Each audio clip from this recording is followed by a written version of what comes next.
Fraud, whether it happens as precisely made Ponzi tactics, fudging money-related reports or burglary from one's own particular boss, is achieving disturbing extents and isn't without its expenses. Organizations and government offices overall endure several billions in lost or abused assets, decreased esteem, and irreversible harm to organization notoriety and client trust. According to the study, organizations worldwide lose an average of 5% of revenues to fraud each year for an average of $160,000. Making matters worse, and no thanks to the economic downturn, many organizations have been forced to cut staff, freeze spending and skimp on internal controls and process assurance, which has left organizations more vulnerable to risk and fraud. Now is the time for forensic expert teams to step up fraud prevention and detection measures. Here is a quick list of priorities to kickstart your program.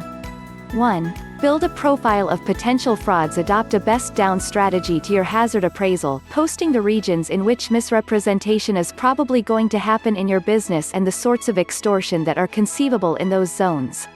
At that point, qualify the hazard in light of the general presentation to the association.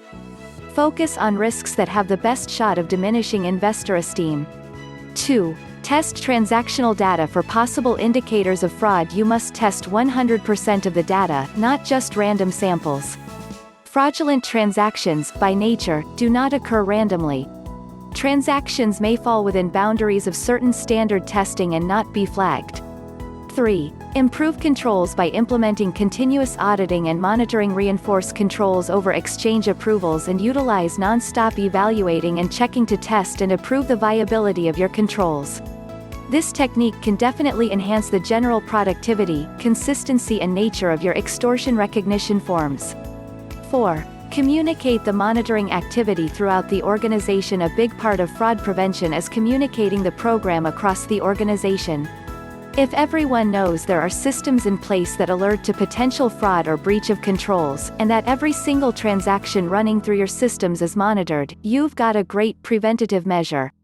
5. Provide management with immediate notification when things are going wrong. It is better to raise any issues right away than explain why they occurred later. Create audit reports with recommendations on how to tighten controls or change processes to reduce the likelihood of recurrence.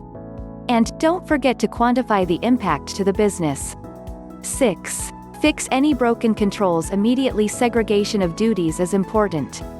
If you can initiate a transaction, approve the transaction, and also be the receiver of the goods from the transaction, there is a problem.